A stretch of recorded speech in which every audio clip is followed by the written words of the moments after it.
Do you know the 14 traits of successful chiropractors? We've interviewed some of the top chiropractors in the industry and have identified the common traits that they all share. Jump on over to www.chirobusinessmojo.com to get your free report today. Welcome to the Chiro Business Mojo podcast, where we deconstruct the methods, marketing, and mindset of successful business people and chiropractors from around the world. And now your host, Dr. Richard Day. That's right, I am Dr. Richard Day, and this is the Chiro Business Mojo podcast. Hello once again, and thanks so much for hanging out a little bit with me today.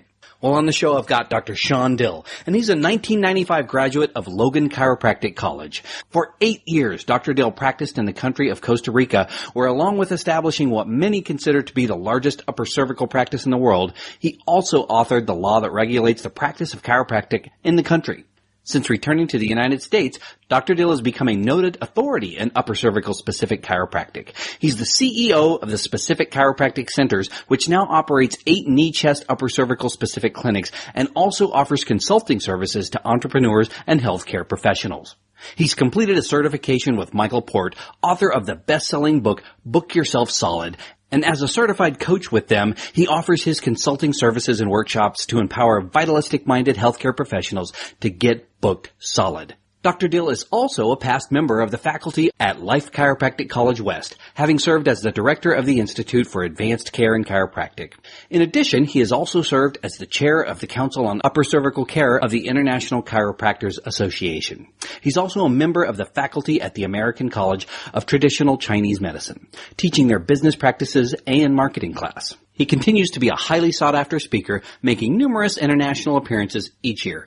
Dr. Dill has been featured on international radio and television programs, and his impassioned messages of health, ethics, and integrity-based practices motivate doctors and laypeople from around the world. Let's welcome Dr. Shawn Dill. Thank you so much. So great to be here. What a great introduction. Thank you very much for that. And I'm super excited to share with Mojo Nation today. Well, we're so excited and looking forward to hear all of your wisdom and experience and the tips that you have today. Before we get going, though, I invite you to jump in and fill in any of the gaps I may have missed when I went through your bio. The only thing is that I'm no longer teaching at ACTCM. I used to teach their business practices and marketing class. No longer doing that. Just got a little bit too busy. Wanted to play a little bit of golf as well. You probably should add in there that my current handicap index is currently 13. Okay. Trying to work that down into single digits. Sort of a goal of mine. But that's about it. Well, I salute your devotion to golf. It's something that I love to play, but something that I rarely am good at. But I still enjoy it nonetheless. Absolutely. Well, let's talk a little bit about what got you into the chiropractic profession. Well, my story isn't some glamorous. Well, I mean, it has a component of getting care, but it's not some miracle story. But my cousin, Dr. Steven Hernandez, was a chiropractor who practiced in Mequon, Wisconsin, outside of Milwaukee. He practiced during the 80s. I always say if you know a chiropractor who practiced during the 1980s and they're not a millionaire, they probably have squandered their money somewhere because, they called it the Mercedes 80s. And so my cousin did very well for himself. And I was very impressed by that in middle school and in high school. And I wanted to be a chiropractor. I didn't really know what it was, what it entailed, but I wanted to have my cousin's life. And playing soccer, I was punched in the head, went up for a corner kick. I went up in the box, and the goalkeeper came out and tried to punch the ball. He missed the ball. He hit me in the head. I flipped in the air and landed on my head. And interestingly, so I was knocked out when I finally came to. The next day, I had low back pain. My legs hurt. I had sort of sciatica in both legs, and it was really weird because I had been hit in the head. I ended up going to a chiropractor, and they're able to help me. And then from there, I just, committed with my cousin to becoming a chiropractor. Well, take me back to when you graduated. So it's 1995, and you're at that proud moment with your family. They're all at your graduation. What was your next step after that? Well, we went from the Mercedes 80s in the 80s, and then in the 90s, we have the advent of managed care. And that was right at the beginning of the 90s. And so when I was in school, I went to starting school in 1992. That was a time when the future of the profession was very uncertain. There was a lot of uncertainty about how managed care would work. They spoke about the gatekeeper. It looked an awful lot alike some of the situations that's going on in Texas where, they want to have an MD referral. There's a lot of uncertainty. And so I had made up my mind in my senior year at Logan that I wanted to move out of the United States because I just didn't want to deal with insurance. And so actually, at my graduation, I knew I was going to move to Costa Rica. I was 24 years old when I graduated, and like most 24-year-olds, I had everything in life figured out. I had all of the answers, and I knew exactly what I was doing. Yeah, of course. Well, let me ask you this. Did it go exactly the way you planned? Heck no. After 1 year, here's the main thing, when I went to Costa Rica, I didn't speak Spanish, and I would suggest that if you're going to practice in a country where they do not have chiropractic, that you master the language that they speak. And so, that's also very stereotypical American attitude. I don't need to speak Spanish. I'm practicing something that they've never heard of. And, at the end of the first year, it was a big struggle. I was seeing 4 people a day. I was struggling financially, and I strongly entertained coming back to the United States to practice. So how long were you in Costa Rica? I ended up being there for 8 years. The first year was terrible.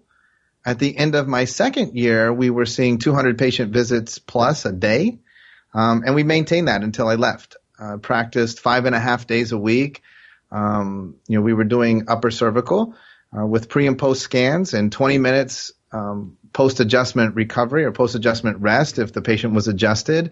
And we were just rocking and rolling. So, 200, the most people I've seen in a day is 300. I hear people say, these really large numbers, but I got to tell you the truth. After 300 in a day, I was beat. I didn't really have much desire to come back and do it again the next day, but I had to because that was my schedule. I think 1,600 might have been about the most that we saw in an entire week. It was tough. Maintaining that volume. It took a big toll on me, but it was great. By the time I mastered the language and I could communicate, which is, I think, super important for people. Once I could communicate chiropractic, it was easy. Costa Rica was like chiropractic utopia. At that time, chiropractic was whatever I said it was. And so I got to just tell people, man, listen, this is what chiropractic is. People didn't have a previous chiropractic experience or an expectation that I was going to crack their back or crack their neck. And so, in that sense, it was very easy, and it was all cash. We probably averaged about $13 to $15 an adjustment. Their currency is colones, and it's constantly fluctuating. So it's probably around $13 to $15 an adjustment, and the cost of living was very low. So, you live like a king doing that kind of numbers. Well, what brought you back to the United States? Basically, my 2 daughters, they were of school age, and they were in a private school, and we were paying basically what amounts to like I was sending them to college, and they were going to grade school. The amount of money that I was paying, and then looking at the education, it really was not on par with what they could even get in the public school system here in the States. And so, for their future, I decided to, suck it up and make the move back to the U.S. Well, bring us up to speed today. Tell us about what you're involved with in terms of the specific chiropractic centers. Well, so when I first moved back, remember I told you that when I was 24, I knew everything. And so one of the things that I knew for sure was when I went to Costa Rica that I was never coming back to the United States. And because of that, I never took Part 3s and Part 4s. Which was a giant mistake because now when I was trying to come back to the States, I had to take Part 3 and Part 4, and it's 8 years after I graduated. So while I was going through that process, I took a job working at Life West. So I began teaching there. I taught them Philosophy 1, Philosophy 4, which is their communications class. I taught their business class. And I also taught the knee, chest, upper cervical technique program there. While I was doing that, I decided to have a backup plan, thankfully, because I didn't know how long I would be teaching. And so I partnered with somebody to open up a clinic. And the clinic used the same model that I utilized in Costa Rica. It's all I know, really, even to this day. It was an all-cash clinic. We did upper cervical, strictly upper cervical, 2 bones, 2 sides, pre and post scans, post-adjustment rest, 20 minutes, pay cash, see you later. That was all we knew how to do.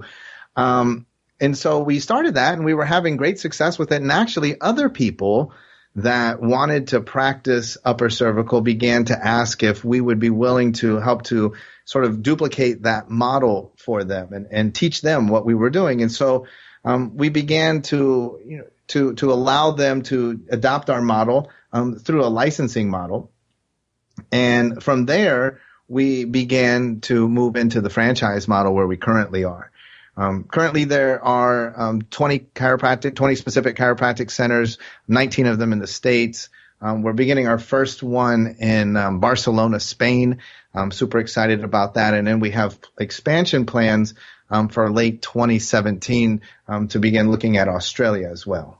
So are you taking insurance at any of these locations, or is it still all cash? There's the only locations where we take insurance is in Massachusetts because of the way that their laws work. We don't have any clinics in Washington, which has very similar laws, but in Mass, everybody has chiropractic coverage. And so in that clinic there, they accept the insurance on that front end up to their limits of their policy, and then they transition them to the cash payment. Every other clinic is all cash. Well, let's talk about this. Let's talk a little bit about the systems that you have in place. I talk to a lot of different chiropractors, and one of the things I find consistently is that one of the factors in their success is that they have a system for everything. So can you share with us maybe 2 or 3 of the systems that you use that help you guys be very efficient at what you do and that you've been able to duplicate? Well, I'm a huge fan of Mike Tomlinson, head coach of the Pittsburgh Steelers. And written outside of their locker room, there's a lettering there. It's a sign in essence. It's really nice. You can find it on the internet, and it says the standard is the standard. And I think that that's something that's super important.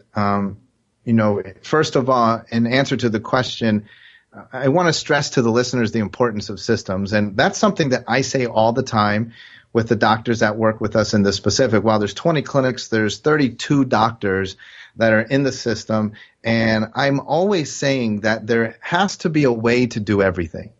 And a lot of times that's very difficult for chiropractors because we're very artistic. We're very creative. And so we don't want there, to be constraints and boundaries. Chiropractors typically don't like systems, typically don't like scripts, for example. But the systemization of the business is what allows you to provide a predictable service. And the population at large really relies on predictable service. When you go into It's a Small World at Disneyland, the song is playing, not a hip hop version of the song, or not, some different, mix up of the song. It's the same song, the same thing, and they might trick it out a little bit for the holidays or for something that they're doing, but the essence stays the exact same. So there is room for creativity, but we want to make sure that the foundation, that the standard always remains the standard. So, in all reality, I feel that you should have systems for everything, for how you open your clinic, for how you answer the phones, for, where you stand. Every single thing needs to be systematized. And then, there's the next step, which would be the overriding systems. And then within the systems, you have processes. And processes dictate how you do these systems, right? So even in your world with putting together a podcast, I'm sure that there are systems that drive the way that you coordinate the guests, and then, the post-production, and then the uploading, and the way the delivery of the content, the way you get it on YouTube. And the process would then be all of those details of, exactly step by step. And by doing that, that's what enables you to scale. And so if you have strong systems and processes, then we're able to bring other people in, and they're able to very easily adapt to what it is that you're doing, because it's not just in your head, because there's actually a way that you do that. And so one of the keys to our being able to scale to the 20 clinics is having strong systems and processes. I don't know if there's anything in particular. You had mentioned a couple. They have since slipped my mind. Are there any ones that you feel are particularly valuable that you want me to work through? Well, I think the two biggest ones that people ask about is a system for acquiring new patients or maybe retaining existing patients. We don't need to do both, but pick one of those and kind of talk to us how you would go about that. Well, that's a great question. Systems, well, let me break that down. Maybe we won't be able to answer that exactly, okay. but this will help. Acquiring new patients is a function of two things, and I think that chiropractors generally get those super confused. And so we need to have systems for marketing and systems for sales. And they're two totally different things. And so marketing, contrary to a lot of belief, marketing does not get you new patients. What marketing does is it creates awareness. And what it creates awareness of is who you are and what you have to offer the world. And so I would say to the listeners, very important that you have that very clear. Who are you and what do you have to offer the world, so that you can go out and create awareness about that. But once the prospect, or once your community becomes aware of that, then you enter into sales. That's how you get new patients. And so you'd have systems that move the patient or the prospect from a state of awareness to where they're actually buying, where they're actually, making an appointment or giving you money or making a commitment. In my mind, the sales commitment happens in two areas, and they make a commitment financially and they make a commitment time-wise. And both of those things have to be there in order to get a patient. That's then would move into sort of retention, right? Because if we don't have a strong time commitment up front, then it's all for naught. Why would we do any of that? So marketing systems, we basically want to have a marketing calendar. All of my docs that I work with in any capacity, I insist that they have their marketing calendar planned out for a year. We do this through somewhat of an elaborate spreadsheet where basically I like to work on three levels. Inside of marketing and then transitioning into sales, we have to create that awareness, but we also have to understand that we only make sales offers proportionate to the amount of trust that we've earned. And so a marketing system that transitions into a sales system, for example, from a 30,000-foot view of what I like to do is I'm big on marketing to create awareness. So building my list, having a strong website that actually is a lead generator, which is something that's very popular in today's lingo and today's speak, but still chiropractors typically don't really do that. Some way for the community to come in and for free, for no cost, or for nothing more than their name and their email, begin the conversation. Then from there, what I like to do is move them into what we call and always have something to invite people to offer, which is a no barrier to entry offer, something where the community can interface with our doctors for absolutely free in a community-based type experience. A lot of this is taken from a book that's called Pendulum by Roy Williams. Strongly recommend that we look at that and how the world is moving more towards a community-based mindset. And so these offers here are not necessarily chiropractic in nature. They're just something that gives the community an opportunity to interface and to further create trust and credibility. From there, I'm a big advocate of event-based marketing. So creating events, different opportunities where the community can basically elevate the stakes and interface with you on a higher level, but where you basically now have permission to move the conversation just from community-based into a sales conversation about why they would be well served to be a patient or to experience what you have to offer in the office. And then lastly in that system would be referral opportunities and making sure that anybody who comes into the office has a structured opportunity to replicate themselves, hopefully multiply themselves by a factor of 3, 4, or 5, or even more because of very specific opportunities that you're putting in front of them. That, from a 30,000-foot view, would be a system for acquiring and maintaining new patients. Wow. That's a lot right there, and we're definitely going to break all the steps of that down in our show notes so that people at home can follow along when this comes out. We'll also link to Pendulum and any other books that we talk about in this podcast. Well, one of the things that's been really successful for a lot of different people we've talked to on the show is community networking. I think you touched on that while we were going through, in addition to things that we can do online, collecting email addresses and starting a community there. Are there things in person that you're having your docs do to form those community relationships? Yeah, basically what we want to do is we want to operate off of your contacts, your Rolodex. Our docs manage various lists. So we have lists of people that are prospects or that are kind of in our network. And then we have people that are, on our list that are prospects that we don't actually know. And we want to work and maintain those lists a little bit differently. Now, oftentimes when people say networking, what we think is like BNI or Chamber of Commerce. I don't necessarily view it that way because, and listen, there's nothing wrong with those things. It's just that me personally, I don't love going to a networking event and just, small talking people. I mean, I rarely see that really good, genuine business comes out of that by walking around the room and handing 3 cards out to everybody you meet. And I hope that has not stepping on the toes of anybody in a past podcast or future podcast, but I'm just not a fan of that. I don't like when people walk up to me and just give me 3 cards and say, "Hi, hey, I'm the local printer." That rarely makes me say, "Wow, I'm going to do business with you."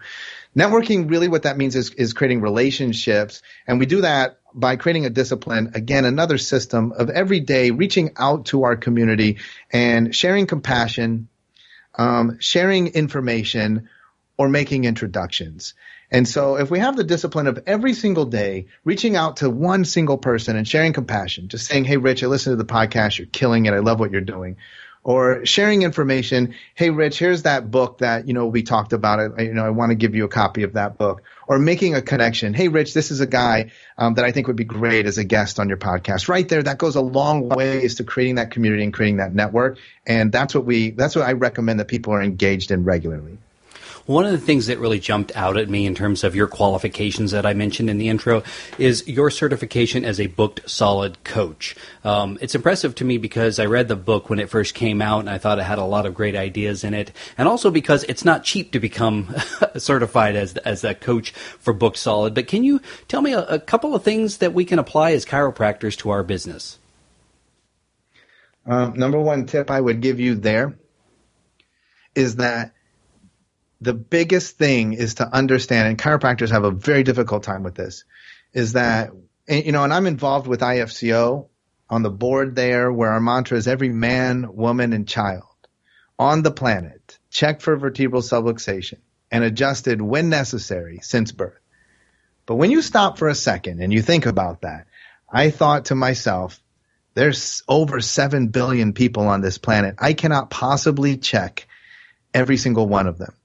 So the fundamental premise in my mind of Book Yourself Solid, the key to being book solid is the understanding that if I cannot check them all, that I want to create a business where I only work with the people who I was meant to serve.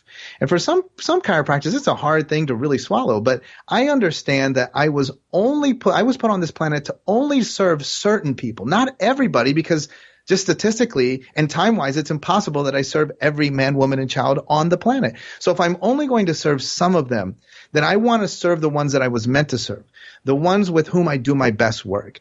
And that really boils down to you having a very clear and solid understanding of your target market, understanding who you serve. And, chiropractors have fallen into this trap of saying anybody with a spine or everybody on the planet, and that's a giant mistake.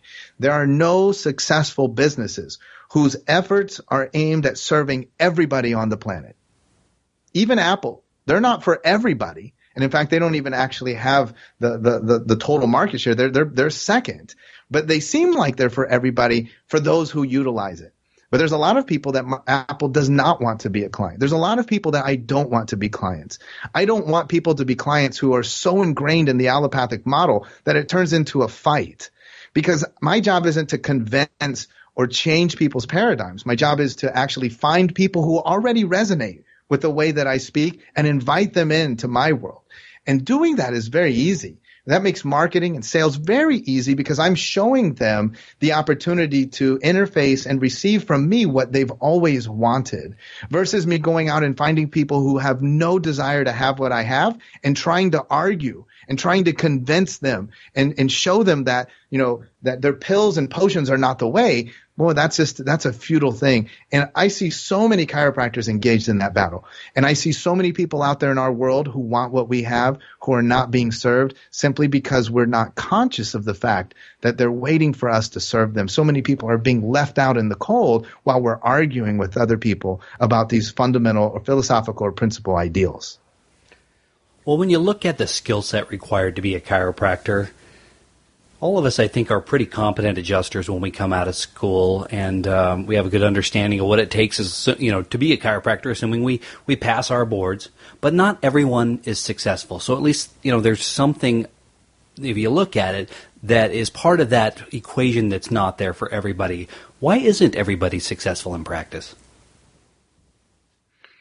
Listen, I think that there's, certain personality types that set us up to be more successful one person than the other. And oftentimes I think that there are people that are attempting to be business owners, that are attempting to be entrepreneurs, that are better suited to be employees.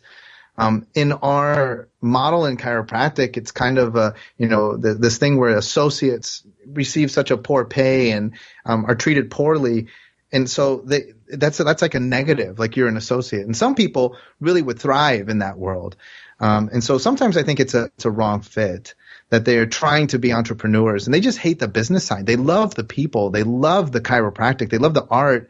They love the philosophy. They just don't want to deal with the business. And other people really thrive on the business. And one of the things that I'll say is that I've noticed in my time is that the really successful people are influencers. They have the ability to influence others, and this not just in chiropractic. I mean, in a lot of things. I look for that as a quality for a really good, strong candidate to work with us. Is that people tend to follow them. They're not followers, and it's just that realistically, not everybody is cut off the same cloth. Now, everybody could be successful, but I think it's a matter of you finding where you fit in. And not trying to be what someone else is. And everybody, by the way, has a different definition of success. And so sometimes I think too, we get pounded into our heads that you need to see high volume. Listen, I used to see high volume when I was young, and I saw that at a low fee. Now our model, listen, we charge $85 a visit, and we see a much lower volume. And the money's better. And the money's better that way. And the work is less as far as the toll that it takes on you physically. But some people think that's messed up. They're like, hey, that you're not doing your job because you're not seeing a big volume. Other people think that, well, you're being all greedy because you're just going after the money. Everybody's definition of success is different. So I think defining success and then finding where you fit in. You need to create the environment which will best allow you to achieve that which you're looking for. Well, as a follow-up to your pricing structure, how long is a typical patient visit? It takes, well, if they, we're practicing upper cervical. So, if they come in and they get checked and they do not get adjusted, which is still $85, that takes probably about 3 minutes. If they get adjusted, I guess it takes about 5 minutes, but then they have a 20-minute post-adjustment rest. Now, that doesn't require the doctor, but they're just resting in the resting area. And then they come back and get scanned again, which probably takes another 3 minutes. So it's very quick. Well, let's talk a little bit about the flip side of chiropractic, and that is the public's perspective of it. Less than 14%, and this ranges anywhere from 10 to 15, but less than 15%, let's say, of the public utilizes chiropractic care. Why do you think that is? Man, I think that's pretty generous to say 15% even. I use 10, and when I say 10, I usually explain that that's being pretty generous. I do a talk that's called Marketing to the 90. And, when I came back from the United States, I realized something that it was striking to me, that for some reason we're not growing our market share. And when I looked out, because I was brand new to the States and I had been successful in business in Costa Rica, I had financial resources. So I was like, okay, let me take a look at what we're going to do here. Did I need to play the insurance game or what was going on? And I realized that, we're graduating more chiropractors. I was teaching at Life West. We're graduating more chiropractors and our market share is not going up. And what that means is, by definition, if you just stop for a second, by definition, we're not really tapping into new patients. That what we're doing is we're recycling the same 10% of the population amongst ourselves. And then I realized that the reason why is because we are always teaching ourselves these same old antiquated marketing strategies that appeal to the same person, right? So if I were to, get dressed up in my orange jumpsuit and get my spine on my guitar strap and stand in front of Walmart and say to people, "Excuse me, sir, would you like to get your spine checked?" Clearly 1 out of every 10 people would say to me, "Well, wow, that sounds great." But 9 out of every 10 people are going to take the farthest radius around me and in every effort to avoid me because they're just simply not attracted to that. What happens is then chiropractors, come on a program like yours or speak to a chiropractic college and say, "And I signed up 20 people last weekend." And my point of that is yeah, but you signed up 20 people that are out of that same 10% pot. That 90% of the individuals that are out there are not attracted to the way that we market. And we've done so many things to, really turn them off to what we do. All you have to do is go on your Facebook feed right now and look at what's going on when we have discussions of chemtrails and, paleo diets and drinking your ketones and essential oils and all of these things. And everybody conditions this by saying, I'm not saying that they're bad. And I'm not saying that they're bad. But sometimes people look at that and think that all of those things are conditions and requirements to be a chiropractic patient. Like if I'm a chiropractic patient, do I have to renounce vaccines publicly? Do I need to start drinking wheatgrass in the morning? Do I have to adopt an all paleo diet? Do I need to begin doing CrossFit and wear the funny socks? Is all of that part of the program? Or is there a place where I could simply go to have my nervous system evaluated and checked? One of the things that I've noticed too is that 90 percentile group, they're very big fans of getting checked for things. They get their teeth checked every 6 months. The women get a mammogram and a pap smear every year. Men go and get a PSA test every year and a full physical every year. They're into getting checked for things, but here's the rub, is that when they get checked, they expect to be told that they're fine. And the 90% of the world has determined and realized that every time you go to a chiropractor, regardless of the day and regardless of the practitioner, they're going to tell you that they're subluxated. Well, this is a model that to the normal person, the 90% of the world, doesn't make sense. That would be akin to me going to the dentist and every time that I go to the dentist, I have a cavity. And their explanation being, well, you eat, don't you? And I would say, well, I do eat, and I eat through 2 and 3 times a day. And they're like, well, that's why you have cavities every time you come in. But I would say, well, what's the point? It just seems like I'm never getting anywhere. I'm never making progress. And so if every time the patient comes in to be checked at your office, they're subluxated, well, that's hard for them to swallow. Now, the chiropractor thinks that that's not true, and that's absolutely not true to the 10% of the population that we're currently serving. But to the 90% of the world, that's absolutely true. When the woman gets her yearly mammogram and they call for the results and the results come back negative, there's nothing wrong. Are they in any way upset? Do they have to pay for the mammogram even though the results were negative? And do they come back? You see, that type of thinking already pre-exists in the minds of your communities, but you are not speaking into that because your entire practice is set up around the adjustment and not where the value lies, which is in checking your patients. When we tell people that they're inherently flawed and then we contradict ourselves by posting on Facebook that the power that made the body heals the body and that the body can heal itself of every disease known to man, we have a contradictory message. We have a message that's not congruent to an intellectual individual, and that's what's repelling, in my opinion, the 90%. I actually find it quite easy to market because I tell people as a chiropractor, I'm different.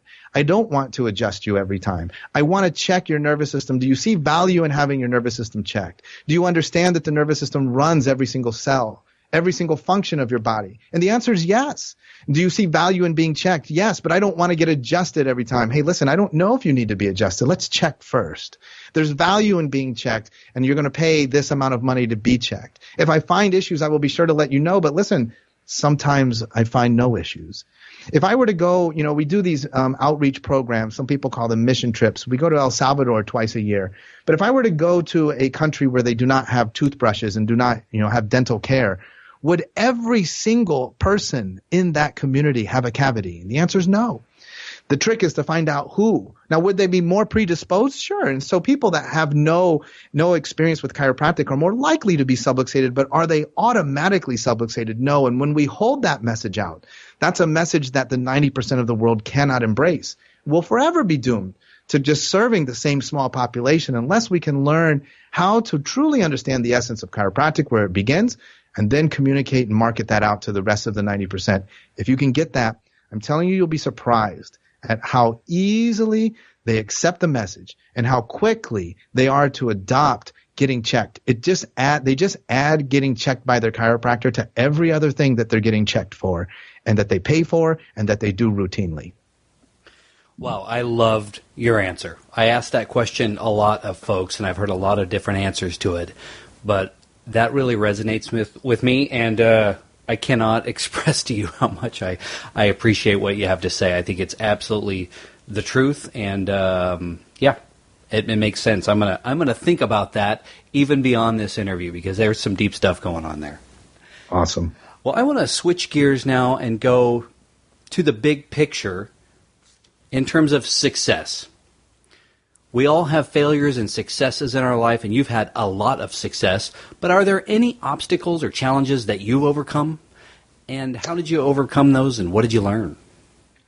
Listen, I think that nobody is really qualified, to be on the podcast, to teach, to have a course, to do anything where you are sharing knowledge unless you failed.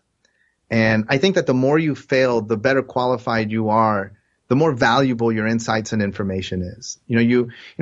Sometimes students have this mindset like, oh man, if you can't make it in practice, then you teach. And maybe that people might say that, but I want to learn from people that have really messed up. Right. I mean, if you just got lucky one time and you struck it rich, I mean, how are you going to teach me that? There's far more value in when you've messed up. And so, I've had all kinds of failures, and I've tried, that's one of the things I think people, around me, that some people, it can be scary because I'm a risk taker. I'm willing to take risks. I don't have all the answers, so I'll go out and try things, and a lot of times they're terrible. So number one, you have to be willing to take risks. If you just stay in your box and you're paralyzed by your analysis and you can't get yourself to take step number one, then you'll never know what success tastes like. It'll always be theoretical. You have to be willing to taste success or taste failure if you want to experience success. I mean, you have to be willing to, experience the worst, because that's what the flip side of the best looks like. And anybody who's experiencing the best, I can guarantee you that they've tasted failure. Here's one thing that's helped me a ton. You have to understand that when we talk about success, I think that oftentimes people are somewhat afraid of success, or they look at other people and they see if they're successful and they're like, hey man, they're cheating, or they've done something wrong, or, there's psychological issues that come up. I would say this, a mentor of mine once told me that there's no amount of poverty that you can acquire that can make someone else rich. There's no amount of sadness that you can take on that will make someone else happy. And there's no amount of sickness that you can acquire that will make someone else healthy. You have to be super comfortable with being extremely wealthy. The goal in life is to be rich so that you can share it, so that you can help others. The goal in life is to be happy so that you can make other people be happy. And the goal in life is to be healthy so that you can make other people be healthy. That requires taking risks. That requires stepping out there. And the more you step out there and the bigger risk you're willing to take, the bigger the payment is. Be in great relationship with your money. Be okay with it. Being your money is your relationship with money is like your relationship with your significant other. And if you were to travel, wouldn't you check in on your significant other, like text them, call them, email them, make sure everything is fine? Well, likewise, I think a lot of people run from money. And if you're not in relationship with money, you cannot expect the universe to continue to provide for you. Get your finances in order, get your QuickBooks in order, take control of all of that, and be totally comfortable with your current financial situation, and be open to 10 or 100 times more. And as you get that, be willing to take that and help others to also experience the same. Who are your heroes? Man, I think that's such a crazy question. But I mean, it's a good question. People are going to give you these cliche things. And so any answer is going to be cliche, really. I talk an awful lot about Rosa Parks, because I really love I love when common people, and I'm not saying Rosa Parks is common, but if you read back and understand the story, and of course, as you study Rosa Parks, there's a lot of, potential holes there. But I mean, in the premise, to have a person that impacts, the lives of so many people by taking a stand for what they believe to be is true and what they believe to be is right. To me, that's very heroic. And of course, my parents, everything that I have, and everything that I am, I owe to them. That's one big key I look at too for people. Your relationship with your parents, and how your parents instilled in you values like empathy and your confidence, getting people to have that. And so, I'm super thankful and I see them as heroes because again, they didn't live a life where they, had a lot of means, but they did everything that they could to give me the tools so that I could get to where I am today. And so super grateful for them. Anybody who has taken a stand. And so, listen, there's people that have done stuff that we don't even know about that, stand up for what's right quietly. And it makes a huge impact. To me, that's heroic. What is Shawn Dill's definition of success? Oh, well, I think we just covered that. Financial success, being happy, and being healthy. Here's my big thing. When I talk about, my vision is I'm a big being able to do what I want when I want kind of guy. And what that means to me is that I value two things. My biggest commodities are time and money. Even today, we had a little bit of a hiccup getting connected. To me, like time is so important. Time and money are the same. If you wouldn't throw a $100 bill on the floor, if you're like, why would you do that? Or a $100 bill out your car window? Why would you throw 30 minutes of time just out into the ethos? Why would you just waste 30 minutes, just spaced out or, looking at some TV show that you're not going anywhere with it. So I see my time as money. And so, having the ability to manage my time and having the financial resources to do whatever I want, that to me is what success is. Well, I interview a lot of folks in this show, and just about all of them have something they do on a daily basis that helps them attain success or keep success in their mind. Rituals, affirmations, things of that nature. Is there anything like that you do that you can share with us? Yeah, well, remember, there has to be a way to do everything. So, man, from the moment that I open my eyes, I start to, and I think some people could be like, oh my gosh, that sounds so boring. But, I really do believe that there's a way to do everything. And so, everything is in my world is fairly disciplined and ritualized, because I want to be as efficient as possible. And so absolutely, I'm a big passion planner guy. So, a lot of people are getting turned on to that. Super love that. You could put a link up in the notes for the passion planner. That thing is amazing. There's a lot to keeping your life organized in writing. Now, I will admit that I have moved once I understood the passion planner concept, I've moved all of that to Evernote, but I'm a big planning guy, big calendar guy. I like to make sure that my day is planned out. I like to make sure my week is planned out on Sunday. And then when I wake up, I want to make sure that I go through my day. So I mentally rehearse my day. Joe Dispenza, you should read his material because it's super great in helping you to understand your neurology and beginning to take control of your reality. And then from there, I'm very big on making sure that I've updated my emails. So I check my emails, check in with my world, my contacts, my network. And then also every morning I check in with my money. I update my QuickBooks. I make sure that all of my financial world and my financial house is in order. I can't tackle my day not thinking that, did this thing get paid or where am I with that? Or I want to make sure that everything's good. And then that way I'm able to set my mindset to be open for even more abundance. I'm always looking for clues, by the way, that I'm doing the right thing. When I walk around, if you walk around with me in the city, we are definitely going to find money laying around on the ground. I always pick that money up because that's the universe sending me clues that I'm on the right track. Well, the end of our time together is drawing near, but before we let you go, we do have a few final thoughts. Do you have a favorite book? You've mentioned some. Do you have a favorite or any other you'd like to recommend to Mojo Nation? Well, I'm going to recommend Predictable Success by Les McKeown. I love that book. And it's E-Myth-esque. But I think it's really great for anybody that really wants to create a business, not just a practice, but wants to create a business and wants to know what scaling and that growth looks like and wants to be able to avoid a lot of the common pitfalls or at least predict them so that they can navigate them when they show up. What's the best business advice you've ever been given? Don't try to serve everybody.